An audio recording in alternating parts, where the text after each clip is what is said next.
pobres, que era o que mais separava as pessoas naquela época. E ele fala que não devemos fazer essa acepção, grupos que excluem os outros. E isso mostra que até mesmo naquela época, há muitos anos atrás, 2000 anos e pouco, já havia e existia esse problema de divisões dentro da igreja.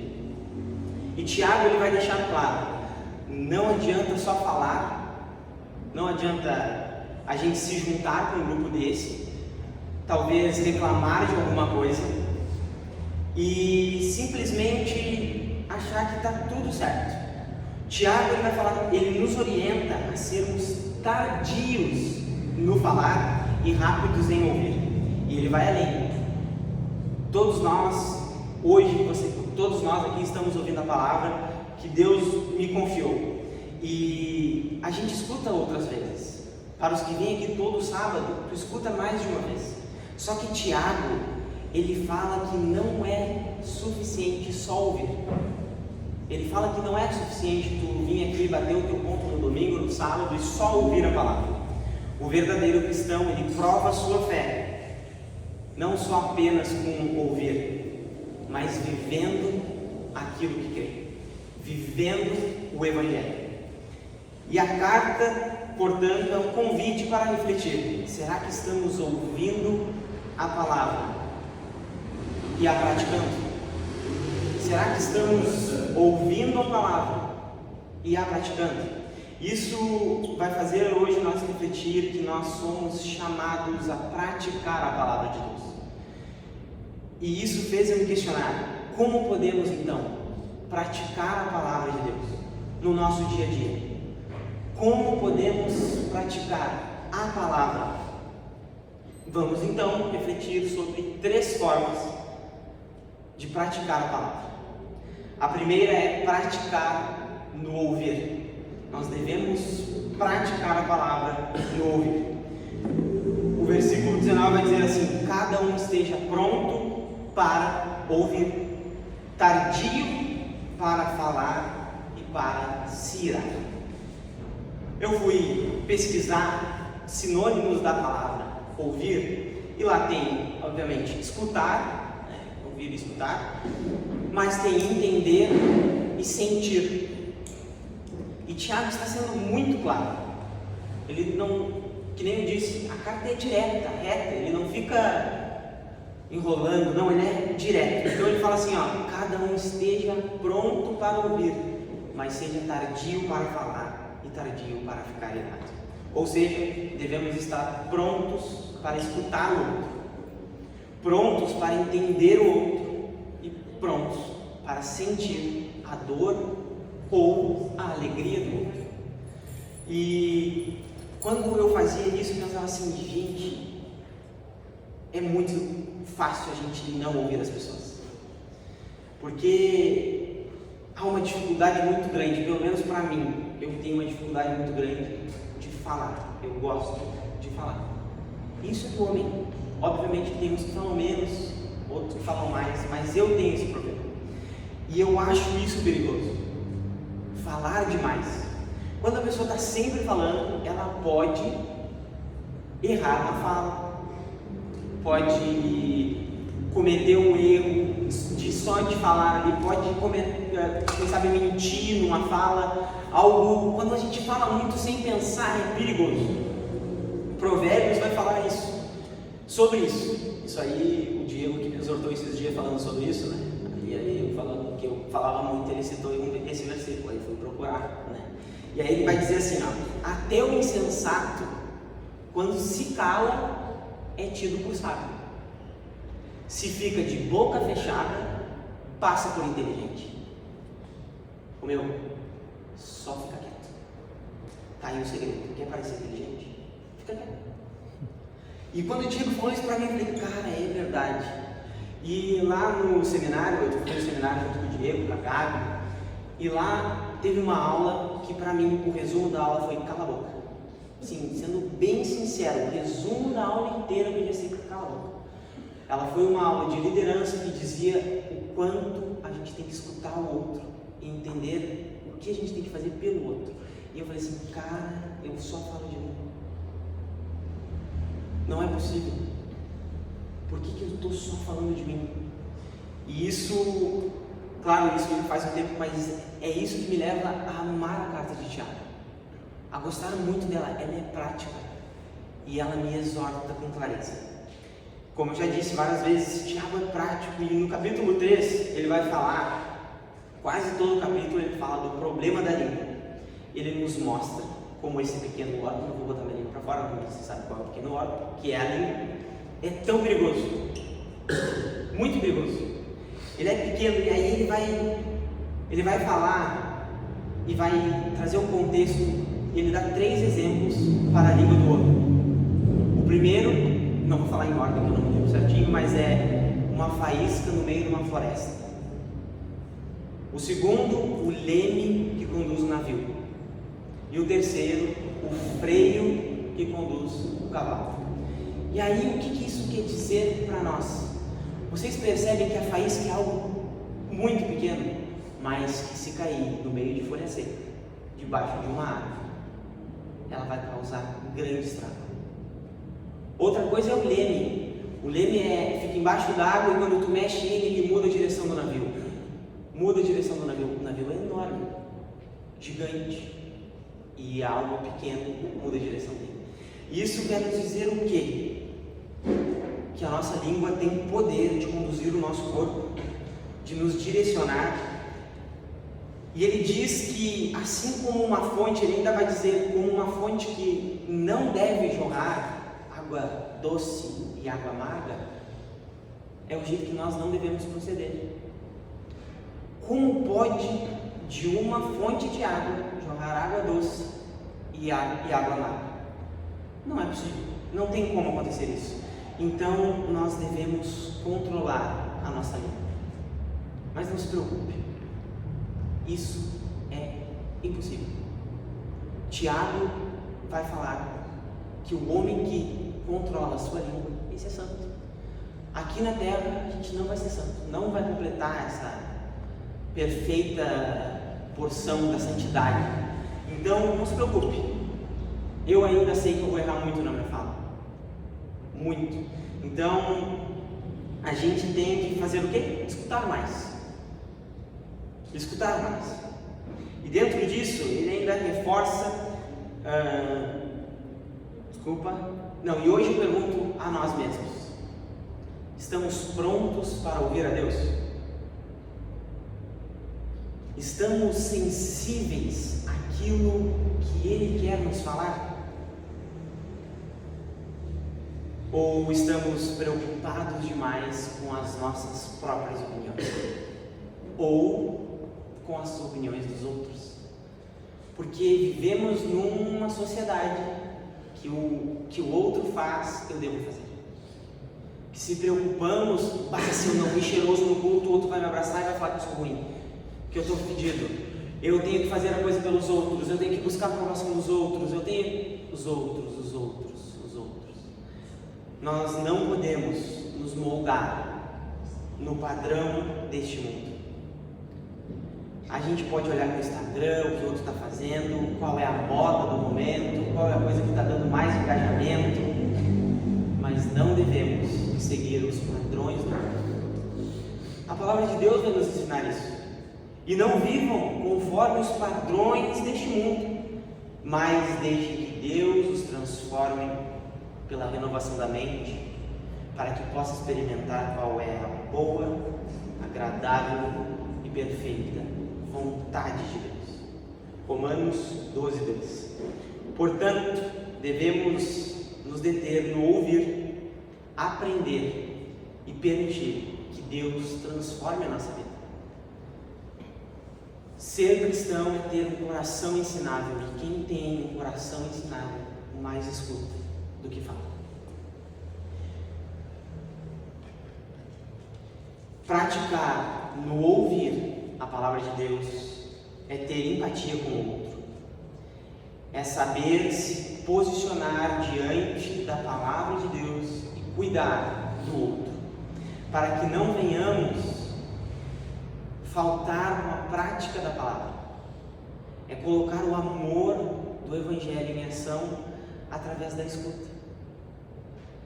compreendendo o outro e sendo sensível com aquilo que ele precisa. Esse cuidado e atenção com o próximo prepara o nosso coração para o próximo passo dos que são chamados para praticar a palavra de Deus, que é praticar no coração. Tiago, capítulo 1, versículo 21 vai dizer assim: deixando toda impureza e acúmulo de maldade, acolham com mansidão a palavra implantada em vocês. Quantas vezes tentamos corrigir os outros sem antes olhar para nós mesmos? É muito mais fácil corrigir e ver o problema de alguém. Se a gente fala do cara do futebol que domina a bola errada e chuta na cara do gol, a gente vai dizer, eu fazia esse gol. Aí o cara está treinando lá a vida inteira e a gente está falando isso dele. É sempre mais fácil apontar o dedo pro outro. Sempre mais fácil. Daqui a pouco mais você já vai entender por que eu estou falando isso. E algo interessante sobre esse segundo ponto, que é praticar a palavra no coração, é que quando falamos de coração no contexto bíblico, não estamos falando somente do órgão em si, mas sim do nosso interior, da nossa alma.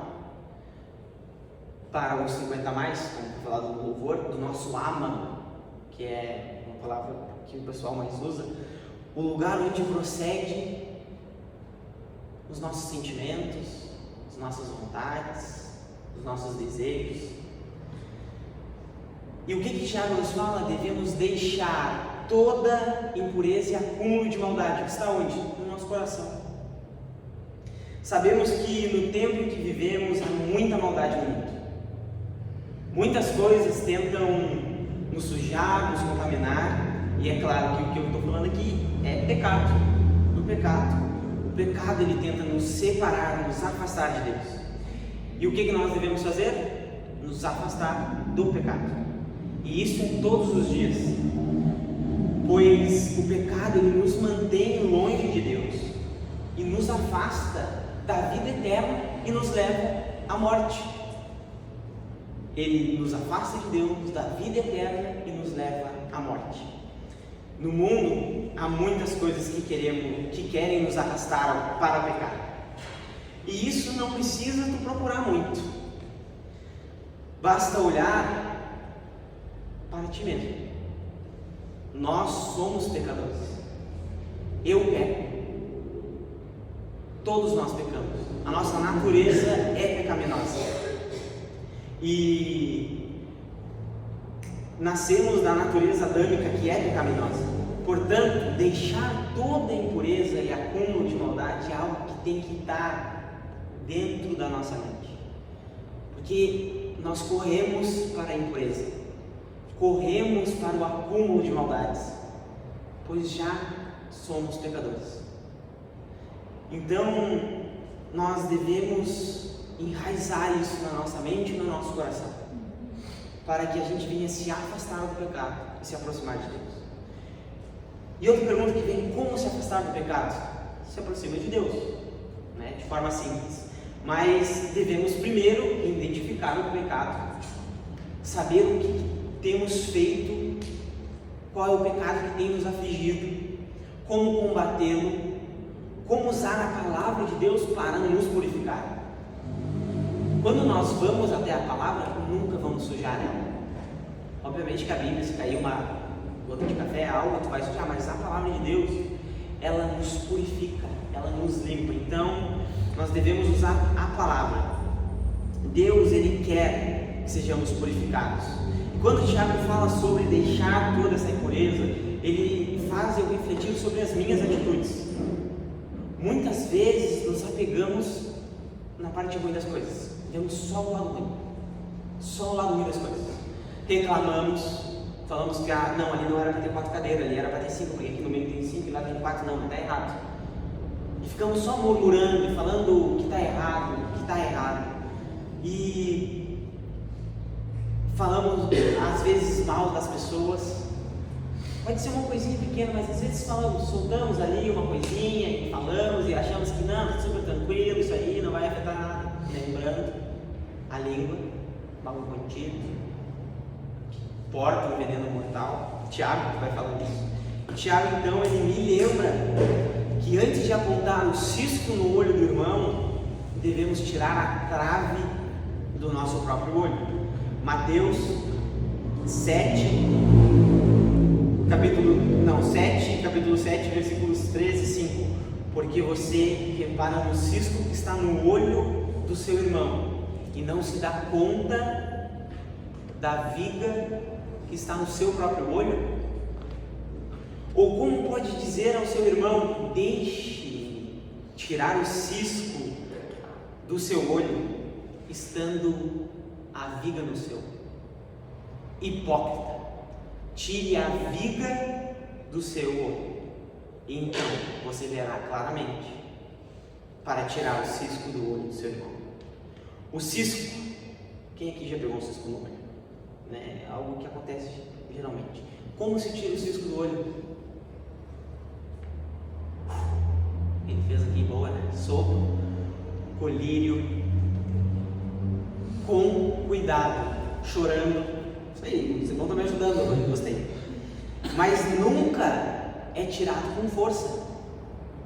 Já a trave, ou no caso aqui o texto ele fala a viga, vamos trazer para o contexto, é algo que é grande. Não é algo pequeno. Vamos fingir que o que está no teu olho é um galho. Como que se arranca um galho de uma árvore? Como que se arranca um galho de uma árvore? Motosserra, facão, machado. Aí tu quer tirar um cisco no olho do outro, sendo que tu não está matando o teu pecado que te aflige. Tu não está lutando para vencer o teu pecado, que tem que ser assim, ó, tu tem que lutar com facão. O outro é cisco, é sopro, é cuidado. O nosso pecado é muitas vezes estar tentando corrigir os outros antes de lidar com o nosso próprio pecado. Devemos tirar primeiro a trave do nosso olho, e não é assim que tira uma trave ou um galho, que nem eu trouxe na ilustração. Tiago, ele nos ensina a acolher a palavra com mansidão, deixando que ela nos transforme antes de nós tentarmos transformar o outro. Acolha você a palavra, seja você transformado, e com a palavra transforme o outro. E isso me leva, vai nos levar às palavras de Jesus, que resume mais ou menos, né? Tem muita coisa linda, mas dá uma resumida no que significa cuidar do outro. Mateus 22, 37 e 40. Ame o seu Deus, ame o Senhor seu Deus de todo o seu coração, de toda a sua alma, de todo o seu entendimento. Este é o primeiro mandamento. O segundo, semelhante a este, é: ame o seu próximo como a si mesmo. Mateus 5,44. Amem os seus inimigos e orem por aqueles que os perseguem. Se alguém lhe der um tapa na face direita, ofereçam também ao outro. Portanto, tudo que vocês querem que os outros façam, façam também a eles, pois esta é a lei dos profetas. Se alguém quer vir após mim, negue-se a si mesmo, tome a sua cruz e siga-me. Todas essas palavras que eu falei, versículos no caso de Jesus que falou, e ele vai falar em João 14,15: se vocês me amam, guardarão os meus mandamentos. Portanto, vai Deus, que possamos manter a palavra implantada no nosso coração, para que a vontade do Pai seja feita. Nós devemos abrir mão dos desejos carnais e dos padrões deste mundo. Praticar a palavra no coração significa implantar o amor ao próximo, submeter-se a Deus, amar os inimigos e orar, sim, orar pelos que nos perseguem, oferecer a outra face, fazer com os outros o que Jesus fez por nós, tomar a cruz em seguir a Cristo e guardar os seus mandamentos em amor e obediência. E isso vai nos levar naturalmente ao terceiro ponto, que é praticar no viver. Primeiro ponto, praticar no ouvir. Segundo, praticar no coração. E terceiro, praticar no viver. Tiago 1:22, o último versículo vai dizer: sejam praticantes da palavra e não apenas ouvintes, enganando a vocês mesmos. Aqui está um ponto que toca em todos nós. Será que temos realmente vivido essa palavra? Algo que eu me questionei enquanto eu fazia: será que eu tenho ouvido mais? Será que eu tenho oferecido a minha outra face ou estou murmurando? Estou reclamando do que eu tenho passado, do que eu tenho vivido? Porque se não vivemos essa palavra, nós estamos enganando a nós mesmos. Isso é algo muito perigoso. Enganar a si mesmo. Não adianta apenas ouvirmos, sabermos refrear a nossa língua, ou escutarmos outros, e se não colocarmos em prática essa palavra. Não adianta termos a palavra no coração e continuarmos nos mesmos erros. Também não adianta conhecê-la e usá-la somente para o nosso próprio benefício.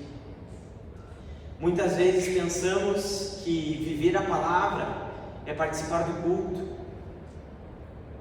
é tocar no grupo de louvor, é ministrar aqui, ou que nem diz o irmão, é ser o preletor. Não gosto muito dessa coisa, eu me sinto meio pesado quando falo que sou preletor, mas enfim, às vezes a gente pensa que é isso, é vir aqui e adorar, é isso que é praticar a palavra. Mas aí o irmão está lá na rua, está xingando dentro do carro dele, passa um cara e sai daí da frente. Vai no mercado, reclama da fila, dá um mau testemunho.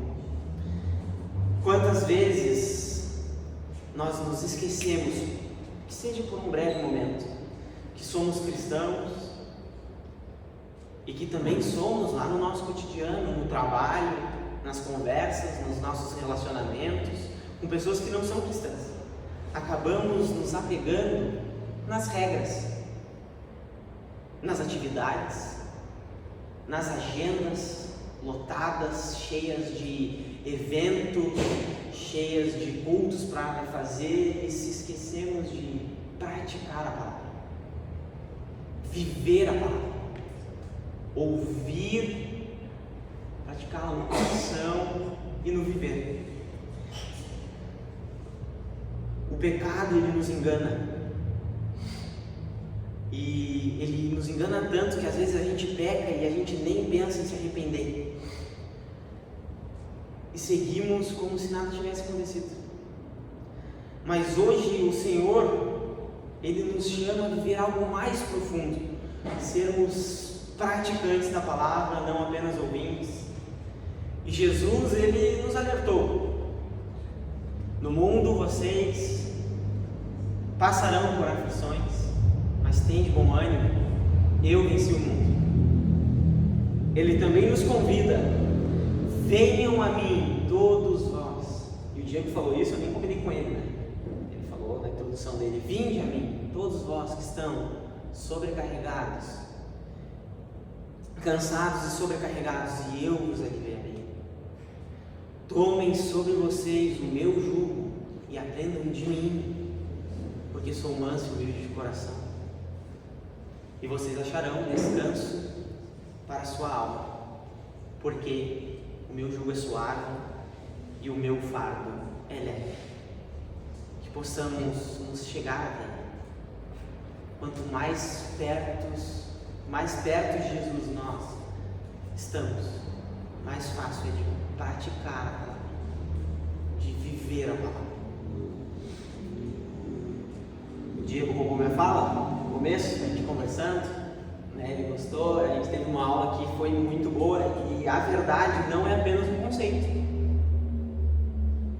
pessoa, Jesus. Ele disse: eu sou o caminho, a verdade e a vida. Então, quando a gente pensa na verdade, a gente não pensa num conceito, porque, como o Diego bem disse, às vezes a verdade para mim não é verdade para outra pessoa. Às vezes a minha verdade não cabe para outra pessoa. Para mim, o Grêmio é o melhor time do Sul. Quem é colorado não concorda, e isso para mim não é verdade, né? O colorado não concordou, mas a verdade, quando nós falamos, é uma pessoa, e essa pessoa, ela nos liberta. Conhecereis a verdade, e a verdade vos libertará. E Jesus, ele ainda diz a todos nós que se alguém quer vir após mim, negue-se a si mesmo, dia a dia, tome a sua cruz e siga-me. Então, viver a palavra é renúncia, é renunciar a falar, é renunciar aos nossos desejos e é viver a palavra. Esse é o maior Jesus, ele é o maior exemplo de prática da palavra. Viveu em obediência perfeita ao Pai, sofreu em nosso lugar, derramou seu sangue por perdão dos nossos pecados e nos chamou a viver um caminho de renúncia. Eu sei que os mandamentos dos quais eu citei, que são palavras que Jesus disse, são difíceis e desafiadores. Eu, porém, lhes digo: amem seus inimigos, orem pelos que os perseguem. Mas eu lhes digo: não resistam ao perverso, se alguém lhe der um tapa, ofereça outro. Todos esses mandamentos são difíceis. E Jesus ainda vai nos dizer: quando alguém pecar contra ti ou te ferir, não digo você perdoe 7 vezes, mas quantas vezes? 70 vezes 7. Então, viver a palavra é renúncia. É difícil, mas vale a pena. Tudo isso exige que nós nos negue o nosso eu, o nosso ego. E por muitas vezes nós queremos justiça com as nossas próprias mãos. Mas Jesus nos mostrou o caminho que nós devemos seguir, que é Ele. E como podemos negar o perdão a alguém se nós pecamos todos os dias e somos constantemente perdoados por Deus? O sacrifício de Jesus na cruz foi eterno e perdoa todos os nossos pecados. E há pessoas que nos ferem e nós não queremos perdoar. Se Jesus é o nosso exemplo, devemos perdoar sempre. E Tiago, ele nos chama a praticar a palavra. Isso significa buscar intimidade real com Deus, refletir sobre nossas atitudes, orar, jejuar e permitir que o Espírito Santo nos transforme. Isso significa parar de olhar para os erros que estão à nossa volta e olhar para Cristo. Fixar os nossos olhos no autor e consumador da nossa fé. Se quisermos ser verdadeiros discípulos de Jesus, precisamos lembrar que Ele nos amou com amor sacrificial. E esse amor é o que precisamos. Precisamos desse amor para refletir no nosso viver, no nosso dia a dia. O amor de Cristo deve ser evidente no jeito que nós nos portamos perante a sociedade. O teu amigo tem que ver que tu foi alcançado por esse amor sacrificial. Chegando no fim, Tiago nos lembra que a verdadeira fé não é apenas ouvir, mas praticar a palavra. Isso significa assumir um compromisso diário com Deus, colocando em prática o que aprendemos Hoje, devemos entender que somos chamados a praticar a palavra em 3 áreas essenciais: no ouvir, no coração e no viver. No ouvir, quando damos mais espaço à voz de Deus do que às nossas próprias palavras. No coração, quando arrancamos o pecado e acolhemos com mansidão a palavra implantada em nós. E no viver, quando demonstramos nossa fé através de atitudes concretas que glorificam ao Senhor. Diante disso, eu convido você a fazer uma escolha hoje. Quem deseja viver a palavra? Responda dentro do seu coração. Quem de vocês deseja viver a palavra? Eu posso falar por mim mesmo. Eu desejo viver a palavra. Por mais difícil que seja, por mais que doa dentro do meu coração, por mais que eu tenha que me negar, eu desejo viver a palavra. Convido o Ministério de Louvor.